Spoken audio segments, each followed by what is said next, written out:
Roger could become more sergeant at arms for doing it. I reckon. Like in Parliament. Sergeant Kirby.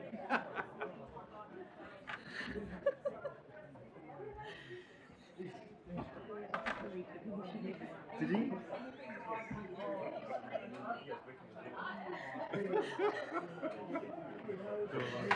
You've got to have some humour in it.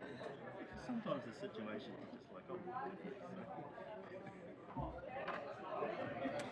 Okay, thank you everybody. We'll now move on with our agenda.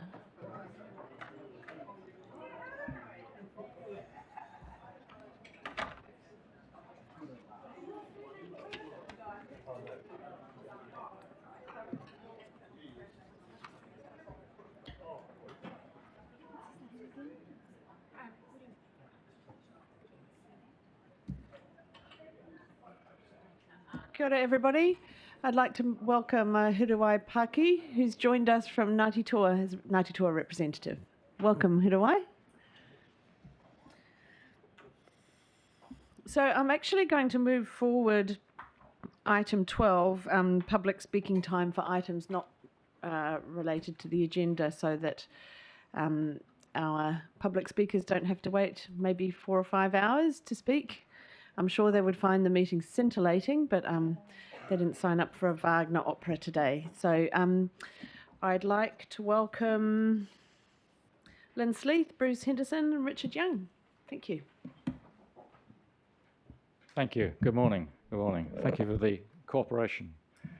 First of all, Richard Young is a new member of our local branch, a new member of the committee, and very keen to help me here, so I'll let him do most of the details. We are speaking to all the community boards about specifics for each part of the district. So today we're just talking general issues from a cycling point of view. You've got a handout there.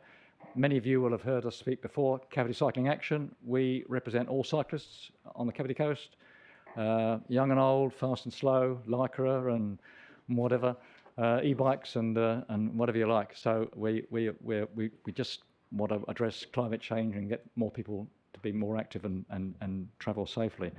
So we are the local branch of a national network. Apologies from Bruce Henderson, our chairperson, who's not able to be here today. It's a little bit about who we are. So I'm going to let Richard tackle the nitty issues. Thank you. Kia ora again. Please see the back of me soon. Okay, the big picture. Obviously, it's to work with council over the next 3 years and climate change and road safety, encouraging more people to change modes for local trips and providing safe routes for those. Our goals are to provide better routes for children and elderly to use active mode choices.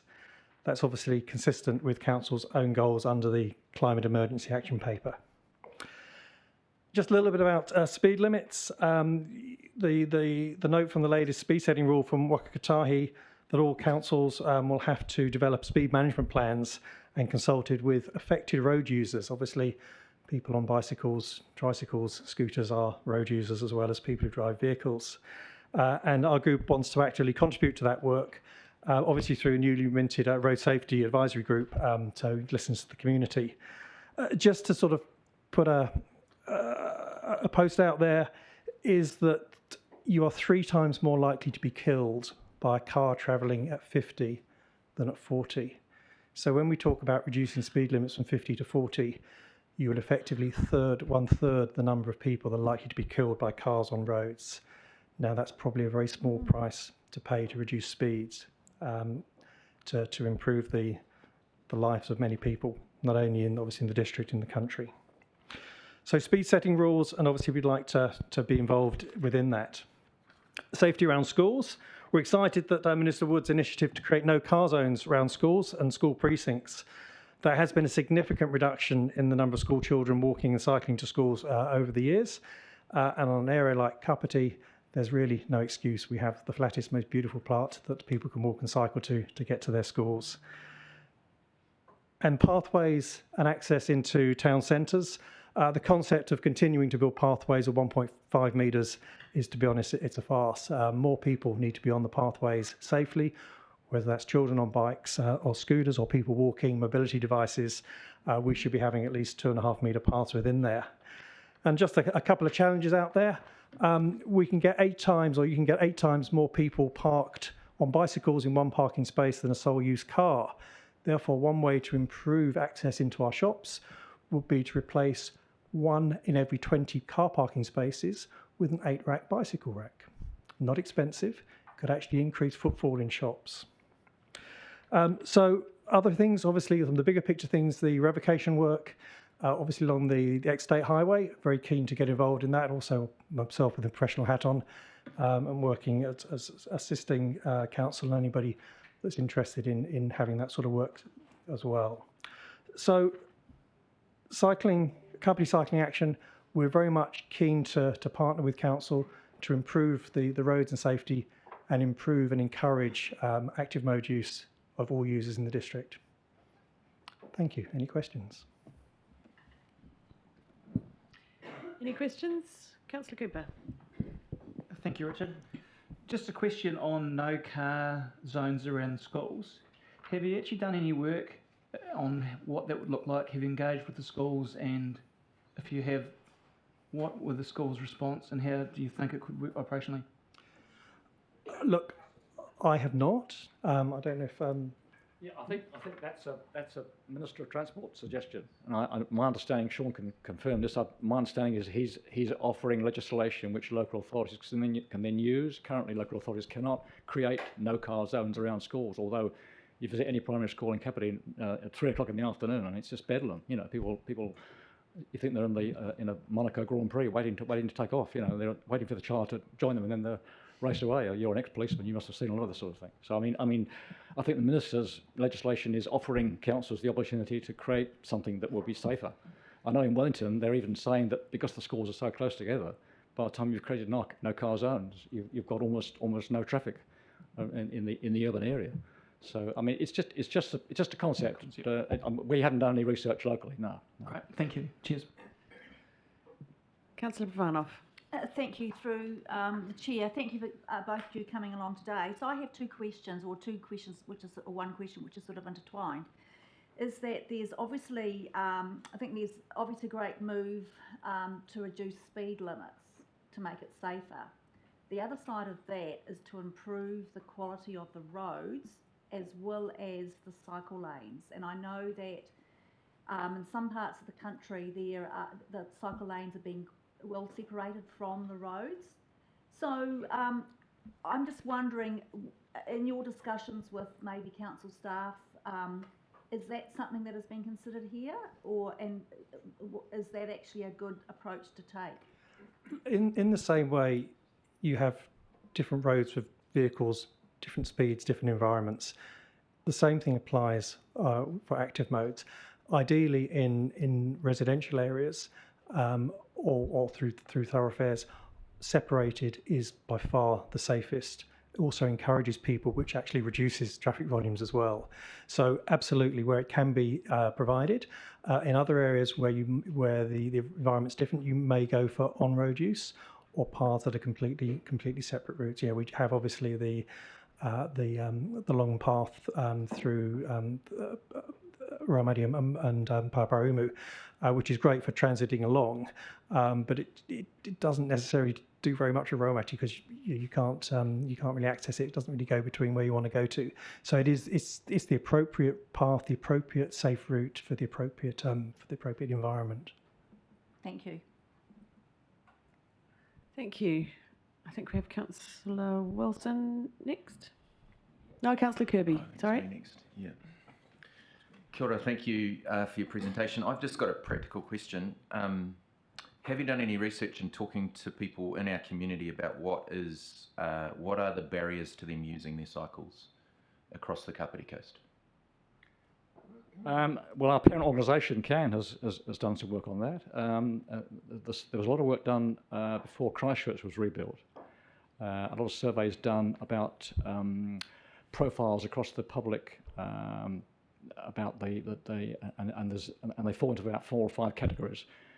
From the fearless who ride in people who ride bikes in any sort of traffic streams to people who are just no way will I ever get onto a bicycle. It's just not me. So I think those surveys say there's something like 40% around the country of people who quite like to have a go on riding a bike, but just feel that the road safety issues are against them. And I think that's confirmed by overseas research. If you look at places like Copenhagen, Amsterdam, the same thing. That there's a healthy number of people who are willing to, particularly with climate change, to challenge themselves and try it. Councillor Wilson telling me the other day he's been riding quite a lot. So I mean, it's possible for people who may not feel like that they're not. I'm not a cyclist, but I quite like cycling.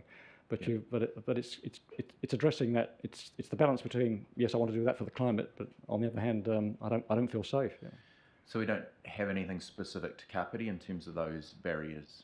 I guess I'm trying to ascertain what we as council can do to support this in terms of removing barriers for our community, not for Christchurch, because one criticism I would make, it's a constructive criticism for the number of probably the last 3 years since the Stride and Ride project finished. The Stride and Ride project was the local subset of the Urban Cycling Fund, where they rolled out 400 million nationwide. I think 50 million in Wellington, 5 million in Kapiti. We spent 5 million on widening a lot of footpaths. I've never seen any data that we could publish to show the benefit in terms of increased cycling or reduced traffic accidents. I go into Wellington now and I can see traffic counters on the side of the road telling me how many people have cycled today or this year, and that gives me a real buzz. And I think, well, I'm one of that number. I think we have failed to count the numbers of cyclists that we've and the increase in cycling. So if we wish to try and get some more money to try and make us roads safer for cyclists, I think we would have difficulty actually showing what those numbers are. And that's a shame. Okay, thank you. Councillor Wilson? Yep, I don't think they can count me. I'm just too fast. Couple of questions. One, it's around traffic safety primarily. Anyone who has had a good look at the exit to Coastlands as it comes out onto the main road, that just looks like a death trap for cyclists. Through the new changes at Waikanae, also just looks like you would be luring cyclists to an early death. So the question, and there is a question, is have you guys had any input into Waka Kotahi's design of those, and yes or no, and where you go on that? And the other is at revocation, those will come back to us. The problem will transfer to you. Yeah. So if you've had no change from them, we would really like, if there's going to be changes made, that Waka Kotahi get the first opportunity to pay for them. Yeah, we can both answer that because we've asked Richard to do a bit of a peer review because he's new. He's been looking at the plans from Becker's. About 4 or 5 years ago, Sean could nod his head if that's correct. 4 or 5 years ago, we were invited, along with the 2 road cycling clubs, to a briefing from Becker's and Waka Kotahi and some council staff, where we saw very high-level concepts of the revocation proposals. And they said, yep, we're committed to cycle facilities on both sides of the road right the way along. And of course the first piece was the piece north of Waikanae, where you've got nice cycle lanes on both sides of the road. Unfortunately the speed limit is still 100, we want it to be 80, but we've got cycle lanes all the way along there. Now the piece through Waikanae and Paraparaumu, we talked in principle about the idea of those 40% that were feeling challenged, weren't comfortable riding on the road with traffic, how we would deal with those. And the consultants' proposals was to cross the road and use areas that were available, particularly at Waikanae, travelling under the railway overbridge on the west side, and down at Raumati, travelling across to the new footpath on the west side and riding down that side. And we supported that as a concept. It meant crossing the road. Unfortunately, we never saw the detailed drawings until May or June of this year, by which stage the Raumati thing was a done deal, with large concrete islands right smack in the middle of the cycle lane. And now you've got the same thing in Waikanae. And we've got emails from council saying, and from Waka Kotahi saying, sorry, we can't fix this now, we're going to proceed with it. There will be a post-construction safety audit And we're hopeful that the people like Richard who've had another look at the thing will be able to say, well, this is crazy. It doesn't meet anyone's sort of standards. You're likely to get cyclists riding into those concrete blocks. So we don't like it. Bruce Henderson told me by email yesterday that there's going to be he's hopeful of a meeting. Mr. Mundonsa can maybe confirm that. There's going to be some discussions in December with Waka Kotahi, because you're right. I mean, that problem we've now got in 2 places now is going to be passed to council. Yeah. If I may, I'm not. I think I declared just like I do operate a cycling counting speed monitoring business.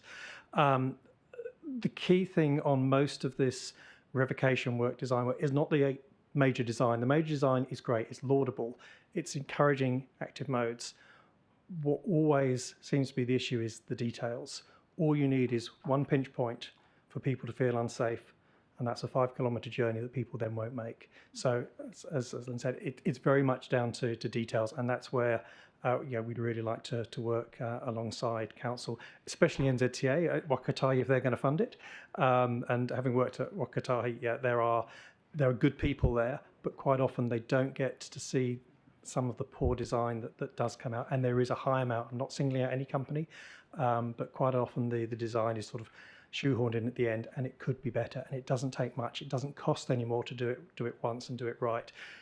To go back afterwards and say this isn't quite right, you need to go and rebuild it, actually costs 3 times the amount, because you've got to build it, demolish it, build it again.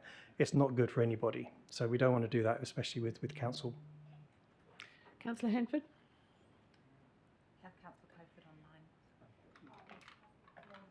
Rob Fairstein, Councillor Coford.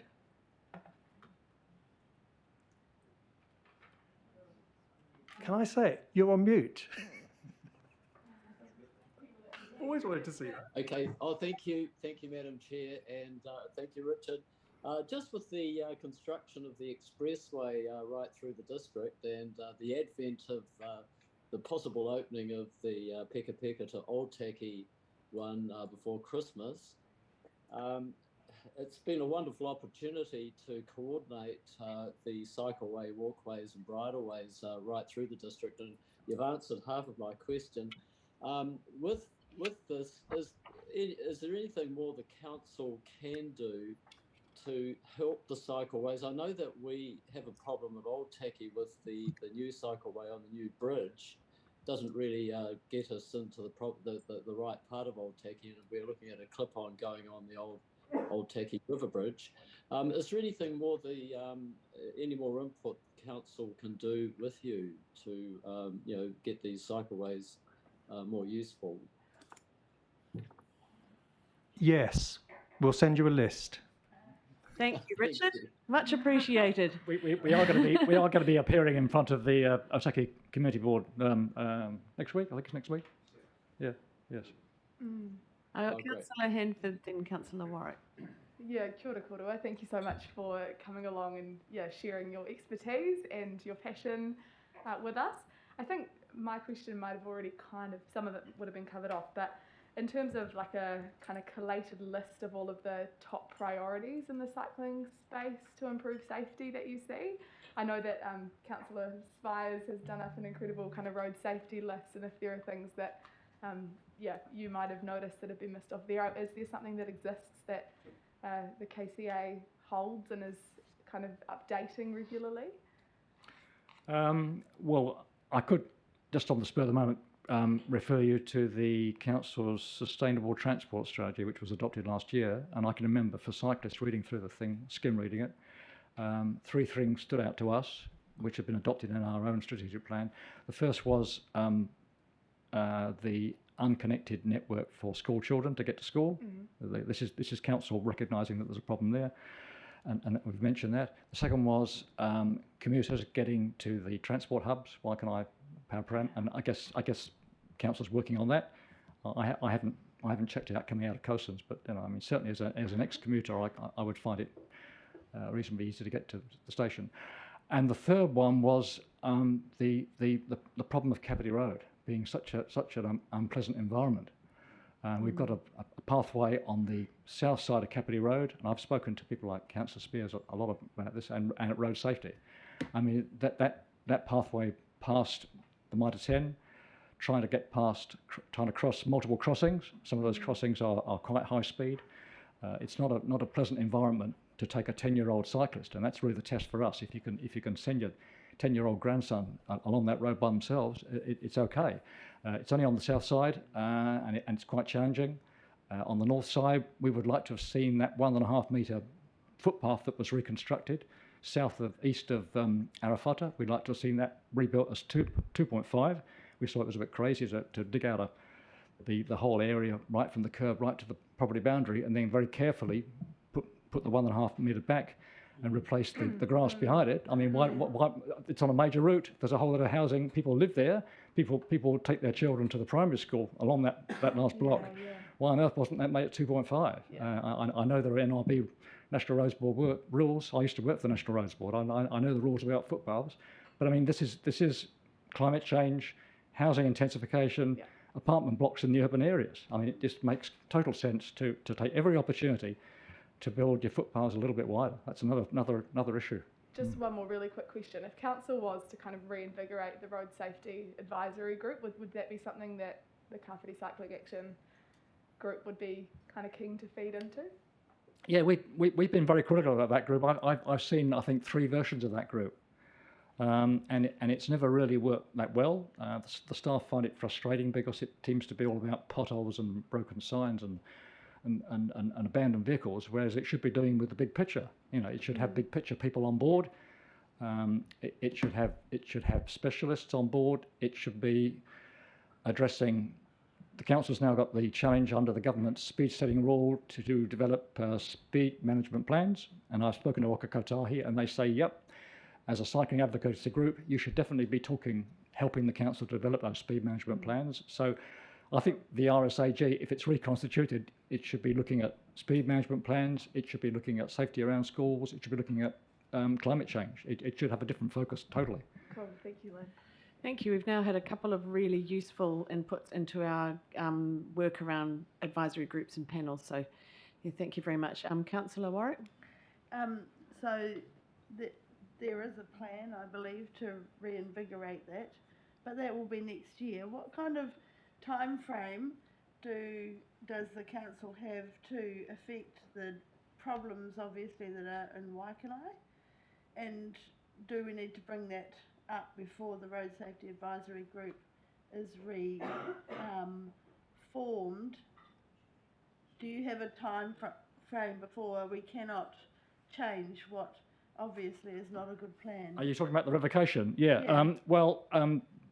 Bruce Henderson said to me, Mr. Mendoza can confirm this, that there's going to be a meeting set up for December between our group, probably the road cyclists as well, council staff, and Waka Kotahi, and hopefully the consultants, and hopefully we're going to review those plans. We're going to have a look at what's been built, and possibly hasten the post-construction safety audit so that it comes a bit sooner. I think that's my understanding. So before Christmas, a meeting. Now, whether Waka Kotahi is prepared to change things that quickly or not, I don't know. Just so we don't end up with them leaving town and leaving us a problem is what I'm getting at. How do we make sure that doesn't happen? I think that's a question for Mr. Mallon's team, really. Yeah. At the speed they're going, it probably shouldn't be a big issue. So, but the key thing is that some of the stuff at Waikanae does not look flash.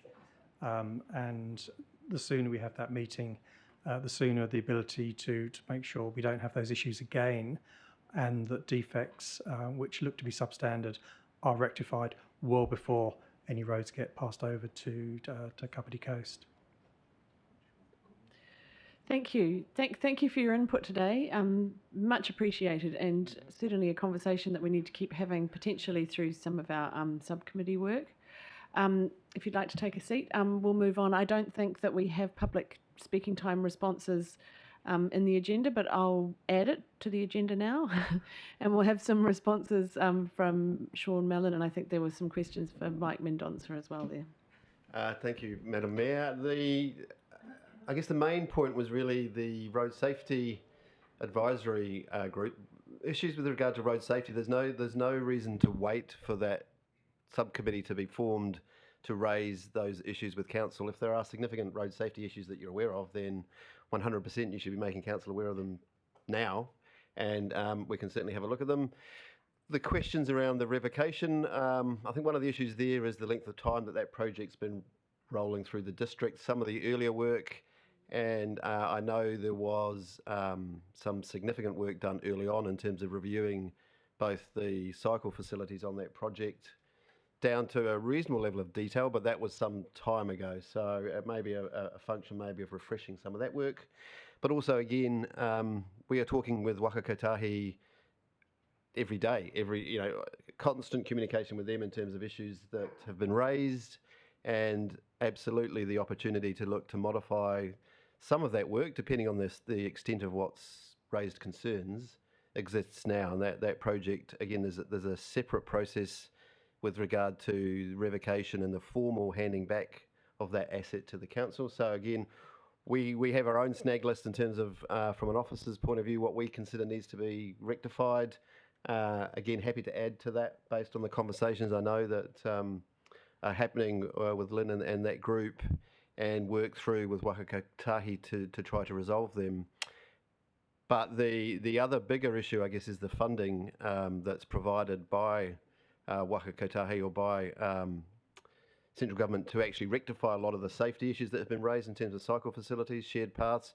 The previous councillors here would be aware the funding requests that we put through to make those improvements as part of this LTP were actually, a lot of those were declined, and that budget was reduced as part of the LTP process. So the speed management work and the speed management planning work that we're about to enter into, and again, there will be a consultative process there, and we'll be coming back to council to talk you through that. Again, there's a gap between what needs to be done in terms of the physical network that requires funding that isn't currently being matched by the desire to look to reduce those speeds. So even reducing speeds, you still need to look at the physical environment. I think someone mentioned the fact that you need to look to make changes to the network. There's a significant need there in terms of funding, and this council currently we rely on 51% of funding from Waka Kotahi to deliver those projects. And footpaths again was another area where that budget was reduced by at least, I think, 30% from what we'd asked for to match what we saw as needs across the district. So, and we will again be talking about those issues as part of the LTP and potentially the annual plan as well, as to what that might mean for delivery and service levels. I'm not sure if Mike wants to add any more. Thanks, Madam. Just quickly, I'll just add a couple of things. Absolutely not perfect in this area, but actually comparatively quite good to some other districts. Come March next year, we'll have the second longest off-road cycleway in the country, behind one up in Hamilton, but actually it'll be the best one. So it's just worthwhile reflecting that it's not all terrible, but we've definitely got some work to do. The other thing I'd point out is that we do have a very well-functioning cycleway, walkway and bridleway advisory group that many of you have participated in over the years. At the moment, that group is functioning very, very well, and I think, Lynn, it's a great place for us to be having some of these discussions and advancing cycling across the district. Thanks, Madam Mayor. Thank you, Mr. Mendonca, and thank you, Mr. Mallon, for your speaking time responses. That brings us to the end of public speaking time. Public speaking time responses are a time for staff to respond to comments. Thank you, Councillor Pravanov. Can I ask if I can ask Mr. Mallon for a point of clarification given his response, please? Sure. Thank you. I'll allow that. Yeah, thank you, through the Mayor. So thank you, Mr. Mallon, for your response, and it's great to hear that council officers are talking to Waka Kotahi basically on a daily basis. I suppose my question is, and I suppose, I've seen what's happened in Waikanae over, some period of time. And I'm just wondering, what input KCDC are able to have in terms of the plans, the concepts and the detailed plans that end up on the ground, so that we don't, to basically to avoid situations like we have now where there are issues. Is that a question you feel like you can respond to briefly, Sean, or is it one better taken offline?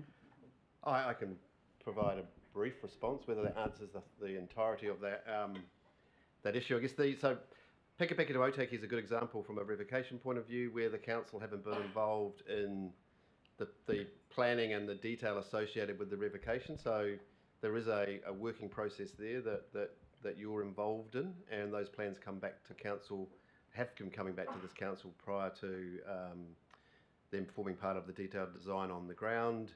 The issue with regard to Waikanai, again, I'm not party to the specifics in terms of those safety issues, because there was a lot of work done in terms of Waikanai with regard to the detail, and even follow-up work done in terms of both cycle safety and transport issues there. So maybe one of the issues is what's provided a lot of the time with NZTA is a schematic draft plan view that doesn't necessarily always provide the geometrics and the detail on the ground in terms of the actual final project. So maybe we could do a bit more in terms of giving more of that information as part of that process with NZTA.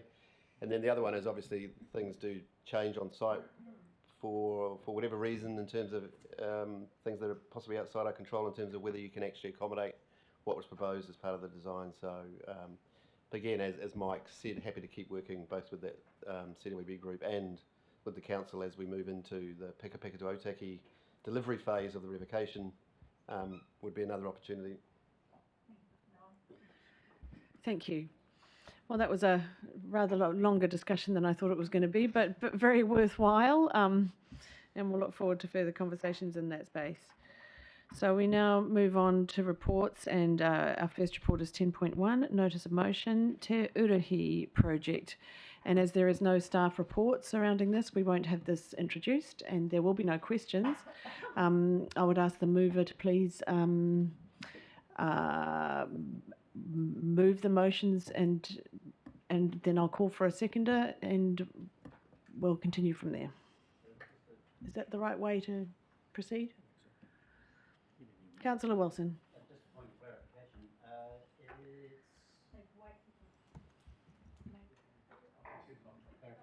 Because there's an extra part of the... I would have expected the mover of the motion to introduce that. No, I'm not introducing it. I just wanted to see it. Yeah, one thing at a time.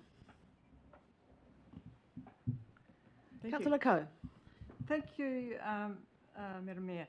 I commend this notice of motion to Council that the Kapiti Coast District Council rescind and revoke all prior resolutions and amendments relating to the Kapiti Island Gateway to Uruhi project, and further moves to request the Chief Executive to withdraw all resource consent applications relating to the project, and further moves the Chief Executive to instruct staff and contractors to cease all work on progressing the Kapiti Island Gateway to Uruhi project. I would also like to move an amendment to recommend that the council... I'm sorry, as the mover of the motion, you cannot move an amendment to that motion. Could I have some clarification of staff? Sorry, but if you move a motion, you can't move an amendment to your motion. All right, let's clear the process, but that was my instruction that I was able to do that. So, sorry, it's an alteration. An rather alteration? Than an alteration. All right, I'd like to alter my motion to add a fourth recommendation that the council reflects on the key outcomes Te Uruhi was seeking to achieve, and alongside key partners and stakeholders builds on or develops work streams to deliver on these aspirations. We see the aspirations as including to enhance biosecurity and visitor experience of travelling to Kapiti Island, to provide opportunity for mana whenua stories to be told in an integrated, visible and mana enhancing way, to refine and tell our Kapiti story, to support our destination marketing and sense of self and place. Yeah, it seems like an additional motion to me, but I will accept it as an alteration. Are you moving those motions, Councillor Coe? I am moving those, yes. Okay, do I have a seconder?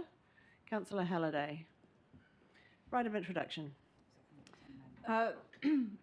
Thank you. I would like to say at the outset I'm presenting this motion on behalf of the community.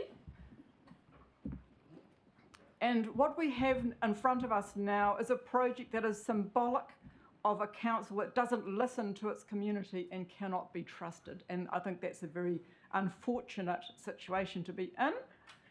The project of a gateway to Kapiti Island has been on our wish list for many years as a concept, and what happened was we had a rush to obtain money from the PGF. It was a bit of a money lolly scramble, if you like, and we were caught short because we hadn't done our homework.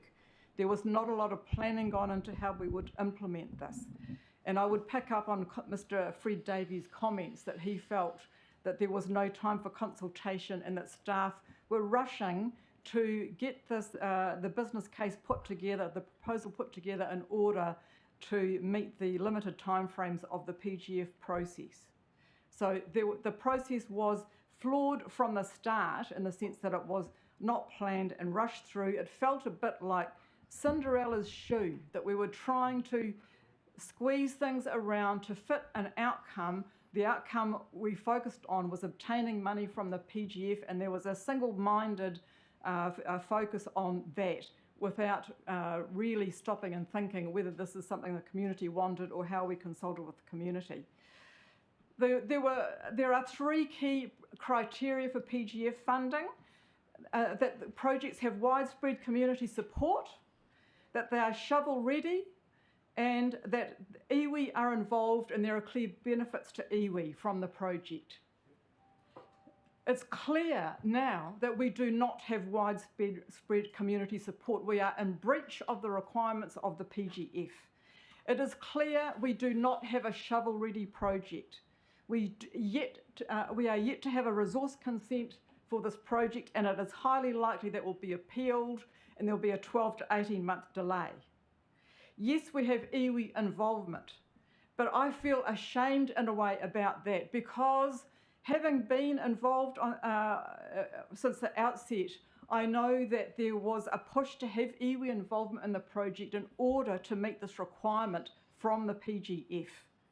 And in some sense, we have exploited our relationship with iwi in order to obtain that funding. That's not something I am proud of. It's also clear that if we make substantial changes to the project, there is a very strong possibility we will lose the funding because the funding is attached to a very specific proposal. Also, the resource consent is attached to a very specific design. And also, if we don't complete the project within a given time frame, there is a risk again that we will lose funding because we were given very strict timeframes in which to have this project completed. So there are risks around both those things. This is a sunk cost. The money we have spent to date is money we will never get back. Yes, Mr. Hunter, you've pointed out some of the work that we've done may have some future benefit, but we need to not think about what we've spent on it to date, but look to the future. To what extent do we throw good money after bad? What is more important is the costs that are yet to come and the risks around those as well. The government funding from the PGF is now only around 25% of the cost, not 50% as it was at the outset. And there is no contribution from government to operating costs. That's our risk. There are huge risks around the income streams. There are a number of key assumptions that have been made in the business case that was done, and there will need to be, again, a lot of assumptions are made about any business case that would be done in the future. And we cannot afford to take those risks. The project requires way too many assumptions. There is a huge amount of uncertainty around the future outcomes. I am aware that there are some really key sensitivities in relation to this project. We have key stakeholders involved. We have iwi, we have project contractors, and we do need to work through with these people to ensure an orderly and very considerate end to the project. I'm aware also that iwi have given a name to the project, to Uruhi, and I am aware of the significance of that.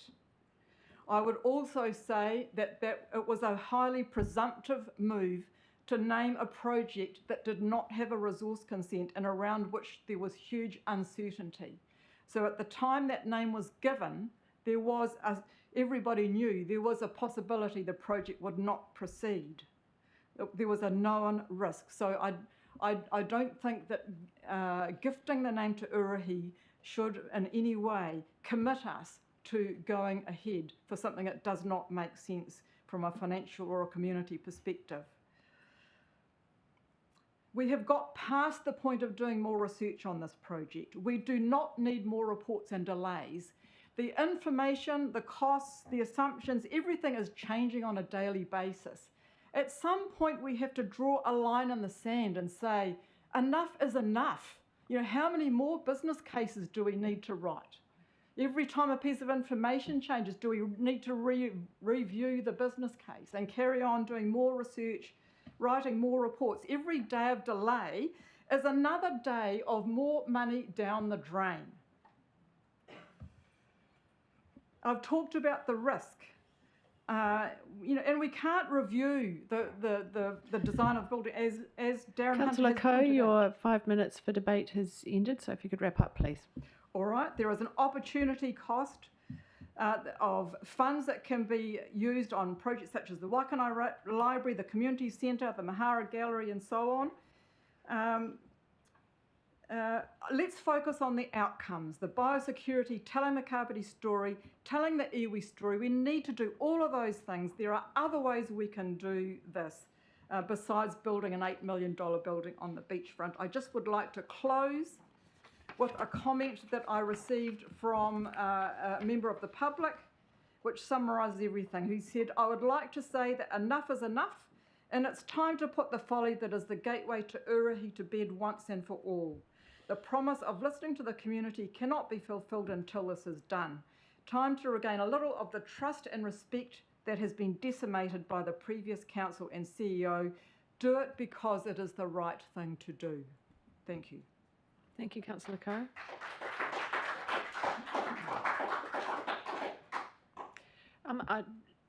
Thank you for your appreciation from the public gallery. I'd appreciate it if there isn't any more applause or reaction from the public gallery today. We're actually in a meeting. Sorry. Ms. Elliott. Thank you. Through you, Madam Chair.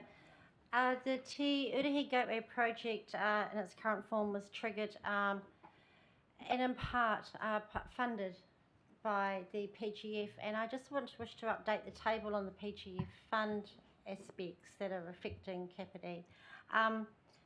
In 2017, the government allocated $3 billion over a 3-year term to invest in regional economic development through the Provincial Growth Fund, with projects that were around enabling iwi, developing infrastructure, industry and tourism assets. Some of the places that have benefited to date: Kaikohi, Bulla, Apotiki, Kaipara, Waipukurau, Reefton, Whangarei. On the west coast, 4 new government-funded visitor centres in Haast, Hokitika, Greymouth and Westport. One example of their pieces of work on the west coast, $9.36 million for the Kawatiri Coastal Trail, 55 kilometres between Westport and Charlestown. Another one, Punakeki, $25.6 million invested in a visitor centre and improvements to infrastructure for visitors, which once complete will be given to the iwi Ngāti Waewae. The thing about these projects that I'm talking about right now and ours is that they were under the same criteria as Te Uruhi, where PGF sought a business funding partner, sought projects from the councils that were already on the LTP, and worked with the councils as a partner. There is nothing weird about this. This has happened all over New Zealand, and it's happened here in Kapiti. Quoting the independent evaluation of the PGF by Allen and Clark in mid-2021, the executive summary shows over 560 applications were approved, $2.295 billion of approved funding was given out around the country by then. 8,416 jobs created and 7,027 young Māori put into training, were training participants at that point. There is more now. The 500 development milestone was the renovation of Puketawa Marae and the Hokianga, $500,000 worth of improvements, and that was one of just one of 385 marae improved across the country that have benefited from the PGF fund. Where does Kapiti sit in this? The spend to the 31st of March 2021 for the Bay of Plenty was $233 million. Canterbury, $47 million. Hawke's Bay, over $180 million. Manawatu, Whanganui, Horowhenua, $156 million plus. Otago, $90 million.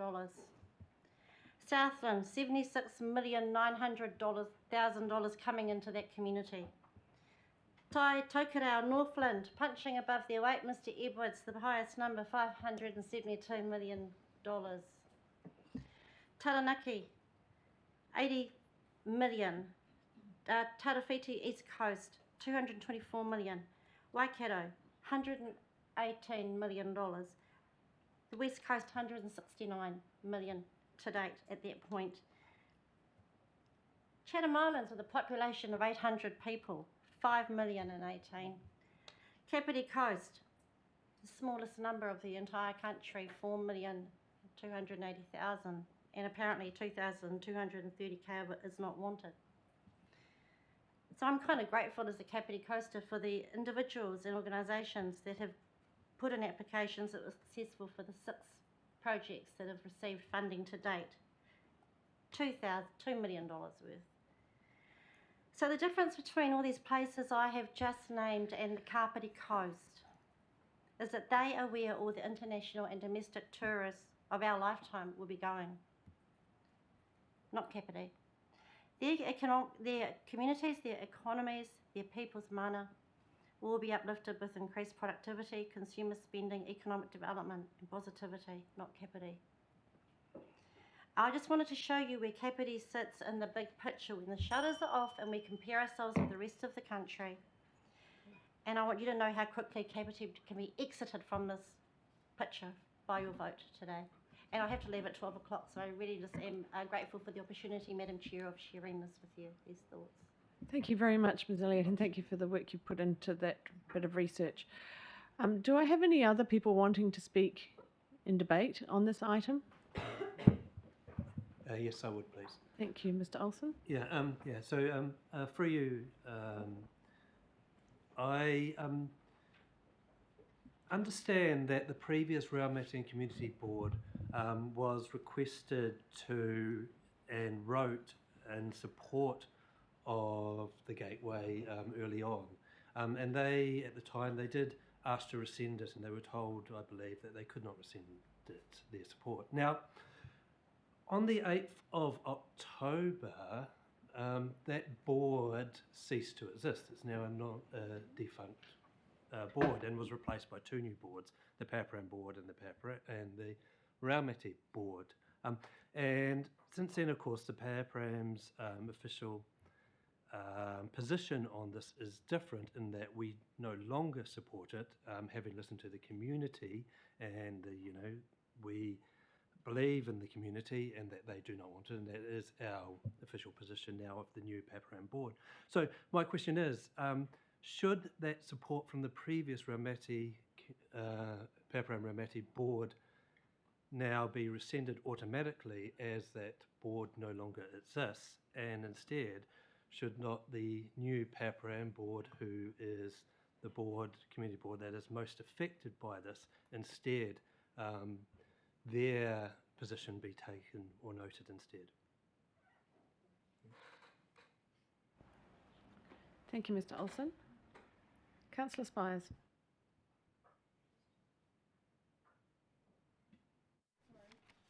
My apologies, we have Councillor Cooper, then Councillor Spires. Have you finished? Had you finished, Glenn? Yes, I have. So my question was... There are no questions today. Thank you. Just through the chair, I intend to read some notes because I don't want to miss anything out. But just in response to community member Jackie Elliott, I think that the lack of accommodation in our district is the biggest inhibitor to tourism and growth, and that's our biggest inhibitor if you look at those numbers, not a building on the foreshore. So I'd just like to respond to in debate on that.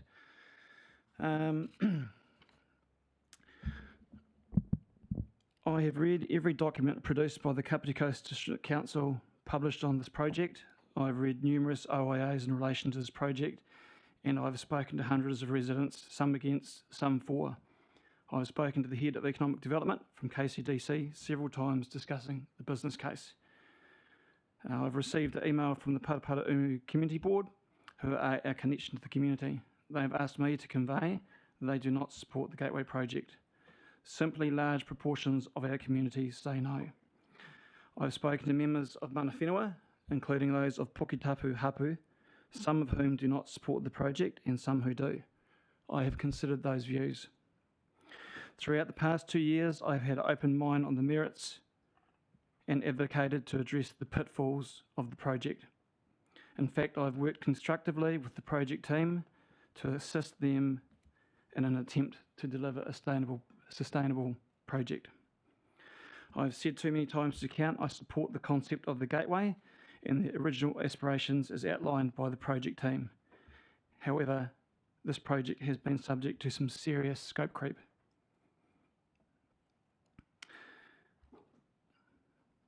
The aspirations of this project remain good aspirations, and the aspirations that the current council and successive councils should and can pursue.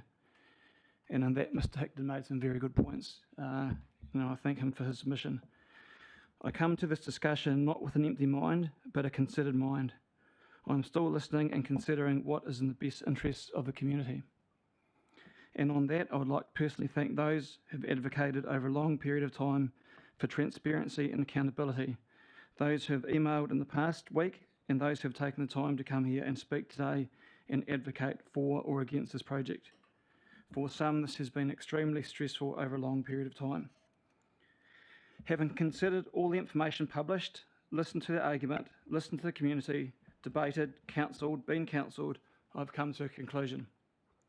The conclusion is this: the aspirations and outcomes of this project as stated by the Capital Coast District Council are not outweighed by some glaring challenges which have not and possibly cannot be mitigated.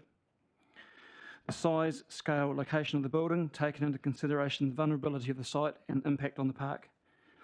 The removal of car parking resulting in less accessibility to the park, in my view, runs against the views in the McLean Park Management document in terms of parking. Importantly, climate change emergency as declared by KCDC, and that, in my view, the building sits at odds with our climate emergency.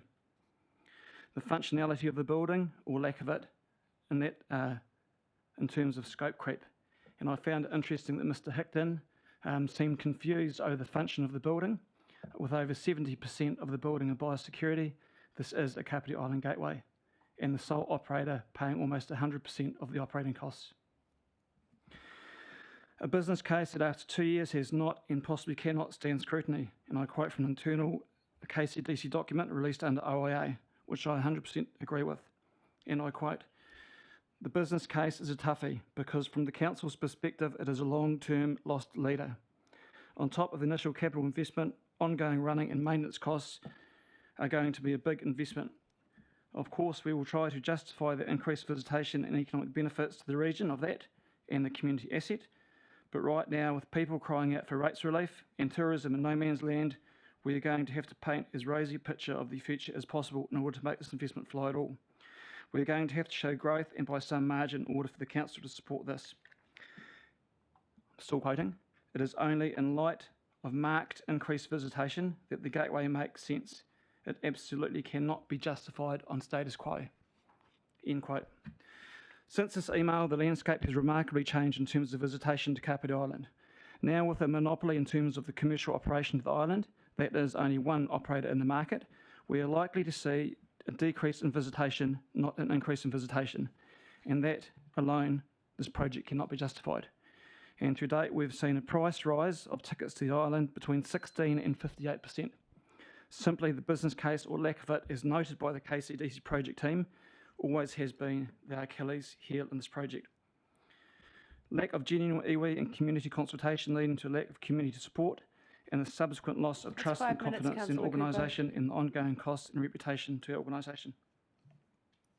I'll just sum up quickly. Sorry, in closing today we're seeing democracy in action and that the community we serve has clearly signalled the project as it stands today is not supported. I said in my election campaign that I would utilise a two-tier test for all my decision making as a councillor. Does it make financial sense in terms of impact on rates, or does it have overwhelming support? The project fails on both these tests. And in my view, the project has caused tunnel vision and inertia for our tourism projects across the district. Whale Song would draw 1,000 times more people to this community and tourist spend than a building on the foreshore. I submit to our fellow councillors that you do what's right for your community and vote for this motion. Thank you. Thank you, Councillor Cooper. Councillor Spires. Thank you, Madam Chair. I just need to make a clarification around what Mr. Glenn Olsen said. As chair of the past Parapara Umi Raumati Community Board, my role as a community board member was to advocate on all of our community, not just on the people in our community who shared one or the other views.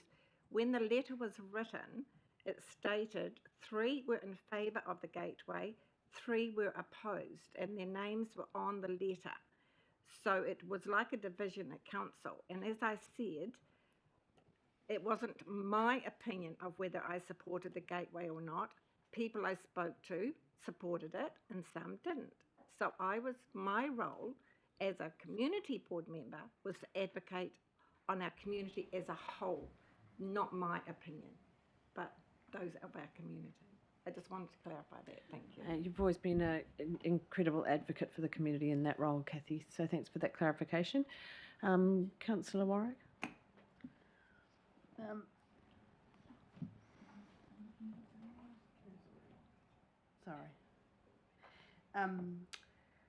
I am concerned that we are being asked to vote on a motion without proper process, up-to-date information on the subject. We did highlight this to the CE, who said he wouldn't be able to provide that information by today. As we've heard already, this is changing a lot, and we also haven't engaged with our iwi partners to hear their views, so that to me is offensive, actually. And I just find this is so out of process. I'm not really sure on the process, but I'm pretty sure this is not it. That's all I've got to say. Councillor Halliday. Thank you, Madam Chair. I've been involved with this situation for 4 or 5 years now. I'm not intending to relitigate. I endorse the majority of comments made during public speaking by those supporting the motion. I've always maintained a flawed process, that this project didn't come from a plan as such. Due to that, it has been constantly morphing, and yet another review was talked to today during public speaking by Mr. Hickton. The previous CE promised delivery within 3 years and before the election. That didn't happen, and there is now a new table. The resource consent appeals process will add substantial time to this project delivery. I'm afraid I do not have confidence that this project can or will be delivered. I remind councillors of their mandates and electioneering that brought you to this table. I will be supporting this motion. Thank you very much.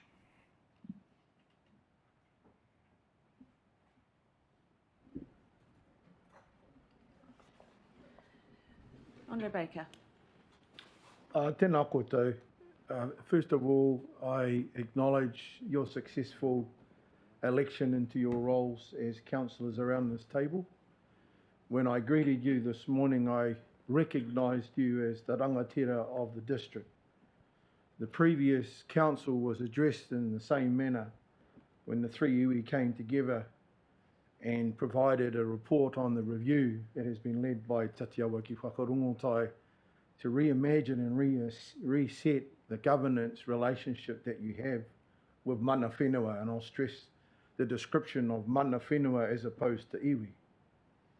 I also want to respectfully acknowledge the community that have addressed us this morning.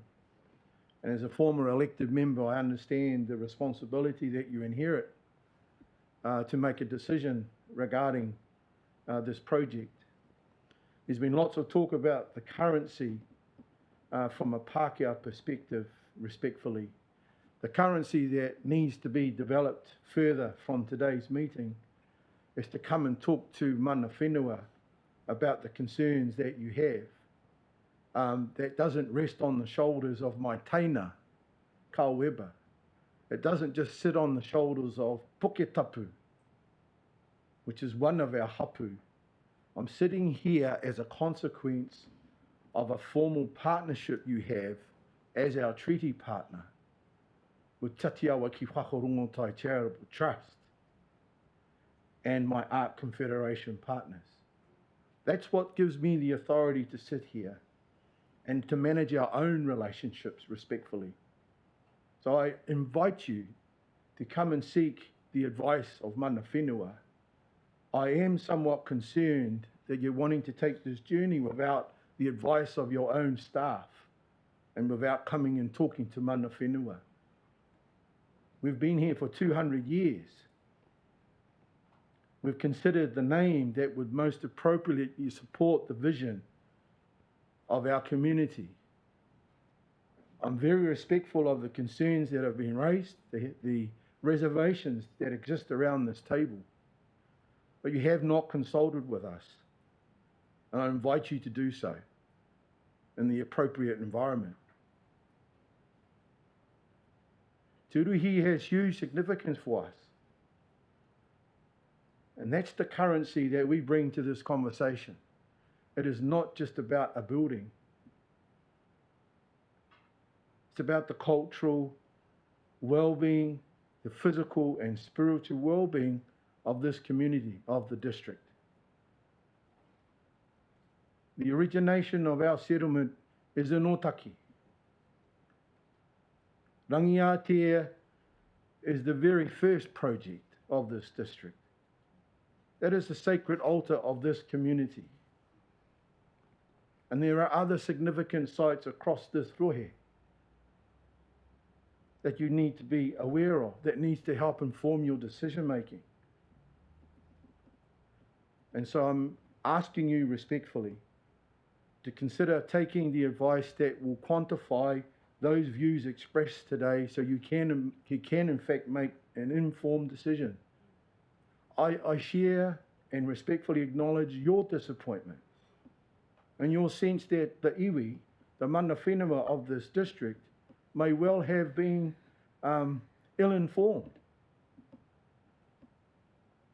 Well, let's just gather the information and the intelligence together so we can reflect the treaty partnership that you're required to uphold. My tupuna is on that wall over there, who signed that treaty on Mutu Ngarara. I'm a rangatira, sitting here because of that and inherit those responsibilities through my whakapapa. And so I want to just reaffirm for you the inherited responsibility of mana whenua that are sitting at the table today, respectfully wanting to be a part of a decision that is reached by proper informed consultation that can absolutely understand and respect the cultural integrity of what we have to offer as mana whenua. So I wish you well in your deliberation. I look forward to us continuing this partnership in this new triennium. And I do absolutely acknowledge the difficulty and the complexity of what you inherit as elected members of this district. And I haven't been satisfied this morning that there's been any indication of satisfactory consultation and engagement with Ngāti Toa, Tatiawa, and ngā hapu o te rā raukaua te au ki te tonga. Huri no tēnā koutou, tēnā koutou, tēnā tātou katoa. Kia ora, Andre. I've just noticed I have Councillor Coford on Zoom. Would you like to? I'm not sure who was first. Yeah, Councillor Coford. Oh, thank you, Madam Chair. As some of you will be aware, my sentiments off to have been towards a simple alternative design. However, I'm concerned with the process and want to have an open mind on the concept and this whole situation that we've got ourselves into. As councillors, we don't have adequate up-to-date information for an unbiased and informed decision. This is evidenced in our CEO's, our actual officer's advice to us on November the 16th, when we were advised that the most up-to-date information wasn't available, and it will not be available by the time of the meeting today to make a decision which we would require with up-to-date information. I'm concerned, with the partnership, the stakeholders that we have to consider. I'm concerned with the design stage that it's at and the effective business plan, which I haven't seen yet. I know that the provincial growth unit is pretty flexible and won't be an issue with anything that we come up with, any alternative or anything. And on the basis of this, I would really like to have the motion put on hold. Thank you.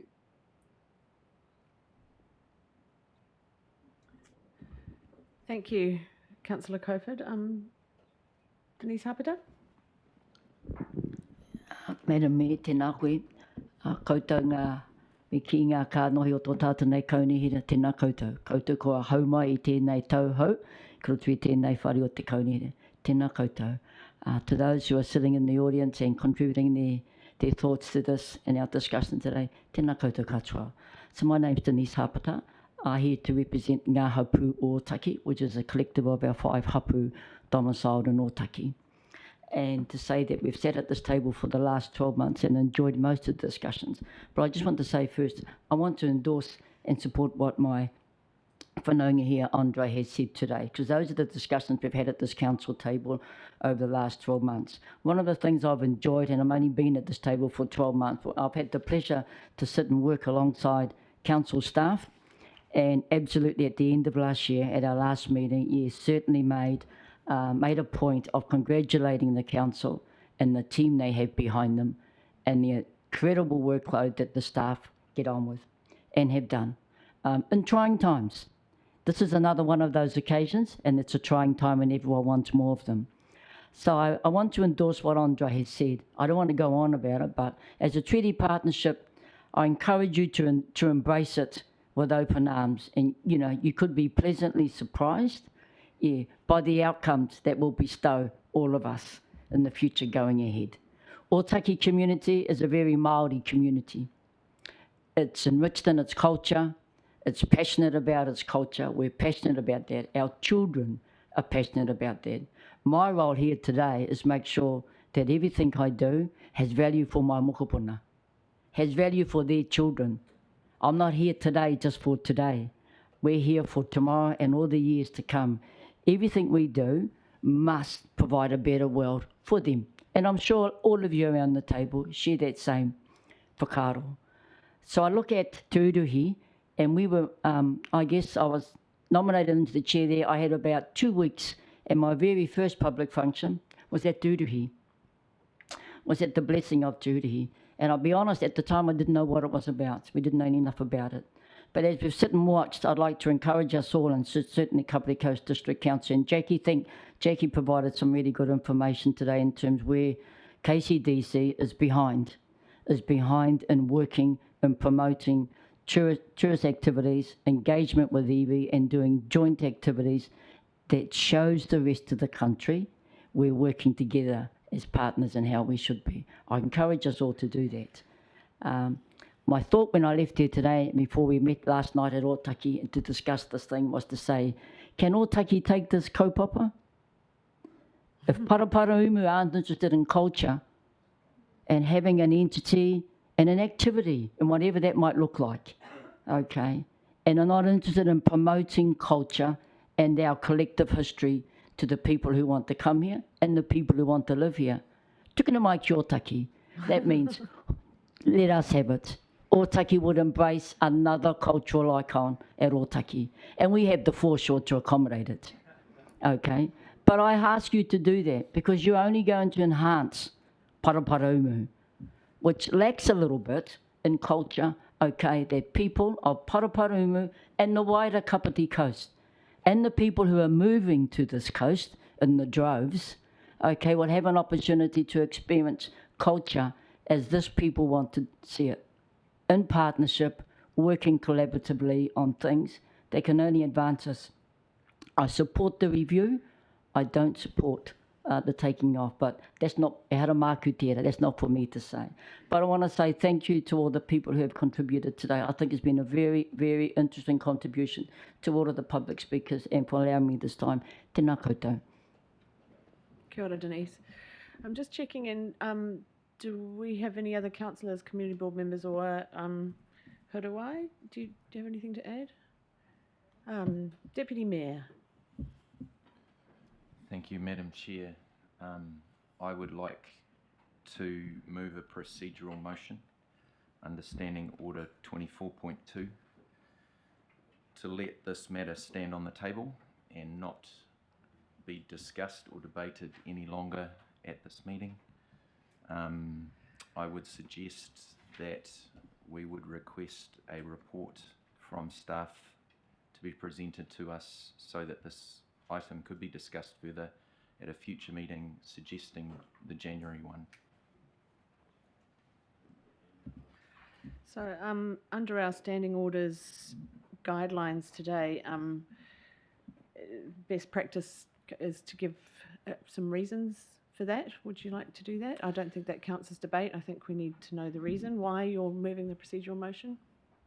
From my perspective, I think we do not have, I don't think we have up-to-date information. We also have not, as has been encouraged by our mana whenua representatives here today, we have not sat with them in their spaces to talk about this project and to understand it. This council is a new council, and we want to start off following good process around our decision making. And I think at this stage we do not have the most appropriate information that we need and had the most appropriate conversations that we need to make an informed and good governance decision on this motion. Thank you, Madam Chair. That makes the reasons for the motion clear. Do I have a seconder for that motion? Councillor Warwick. Understanding orders, we don't debate procedural motions, so I'll put that to yes, please. Some of us haven't had the opportunity to speak to the original motion. I checked around. Anti-democratic way is wrong. It's fundamentally wrong. Can I get some advice as to whether I can hold the procedural motion while we have... Okay, I'm afraid I cast around the table and gave quite a bit of time, quite a few times for debate, and those of you who didn't put your microphones on, my apologies that you didn't have a chance. But it only just went on as far as I could see when I asked Councillor Kirby to speak. There were no other microphones on around the table. I had no one in my queue. So now that that procedural motion has been moved and seconded, we will have an opportunity to debate the substantive motion when it comes back for further debate. So you haven't lost your opportunity. That's been moved and seconded. I'll now ask for a vote. All in favour? Aye. Against? No. Okay. All in favour, please raise your hands.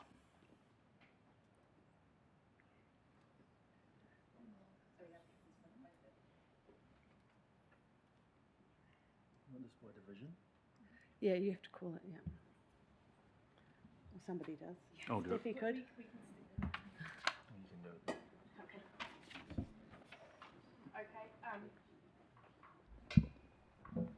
Sorry, just bear with me. I've never done this before.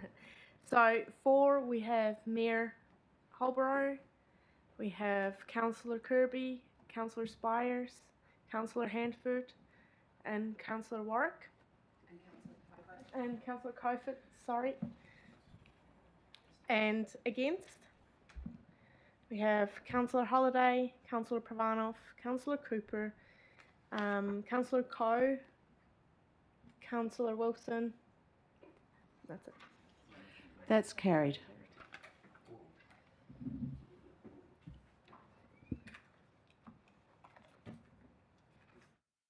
We'll be approving standing orders later in the day. Potentially, some councillors could familiarise themselves with procedural motions and how they work. Once that have been moved and seconded, it's required to go to a vote, I'm afraid.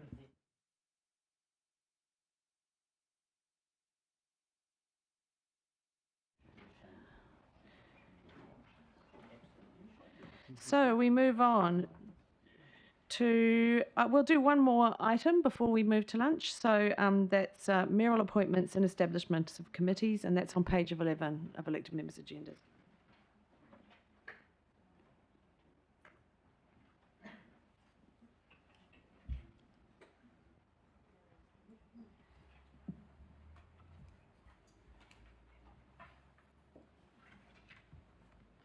So I believe, Darren, you're presenting this report along with some guidance from Steffi. Thank you, Madam Chair.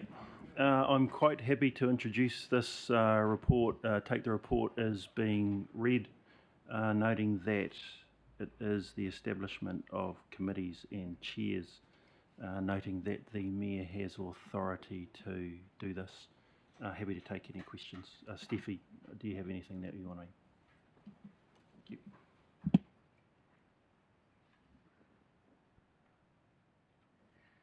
Okay, so we have a recommendation on page 11 that the council notes the establishment of committees in terms of reference for the 2022-25 triennium and the mayoral appointment of the committee chairpersons.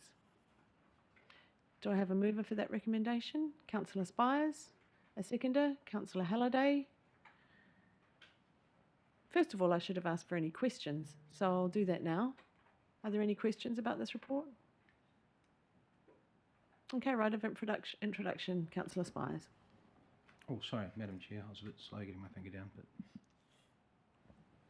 thank you, Madam Chair. I'm just really happy with the appointments you've made to the subcommittees, and I think it's really good. And the yeah, it looks great, and I'm really happy with the appointments. Yeah, and the subcommittees.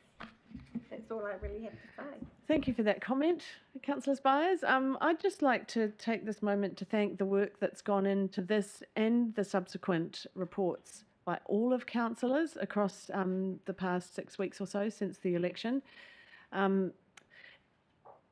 Most of it has been quite a collaborative effort, and a lot of thought has gone into it from all of our elected members. Not all, towards the end there was a bit of work that had to be done behind the scenes with council staff, and then we had to kind of catch up at the last minute, see if we were all happy, and it's been quite a process. So I thank councillors for the work that they've put in and for their patience as we go through this process. I think we've got some really positive changes to our structure to allow more discussion with community. The kind of discussion that happened today with the cycle group will now be able to happen in a much more free-flowing way.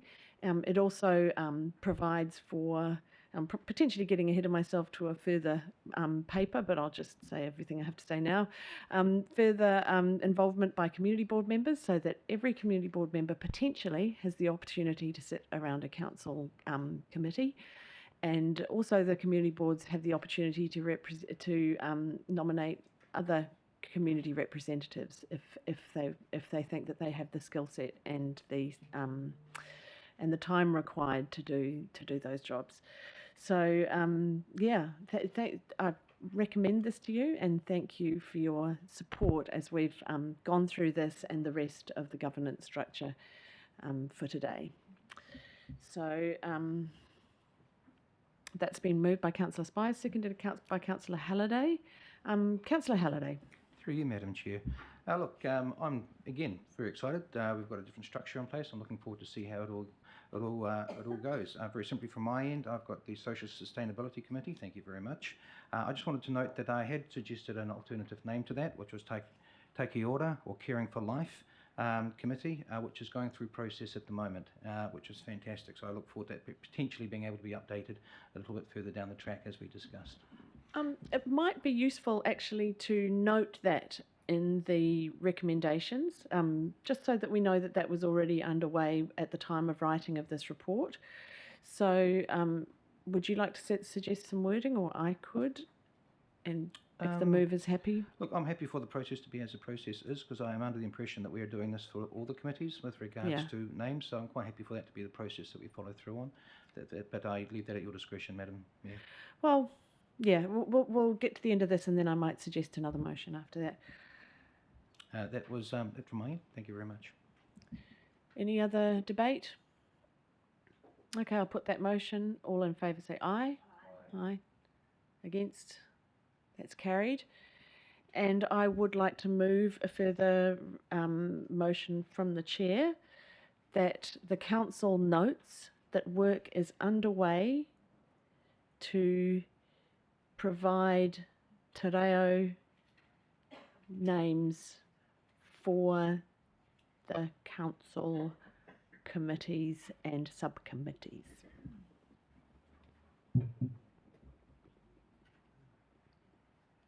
Is that appropriate?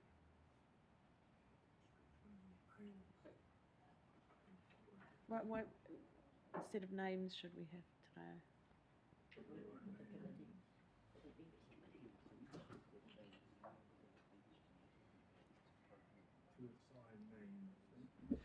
To assign te reo Māori names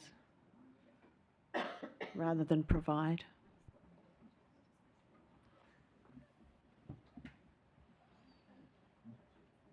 I think it's just useful to have it in the report so that people don't look back later and say, but they had no te reo names when the report came, why did they have them?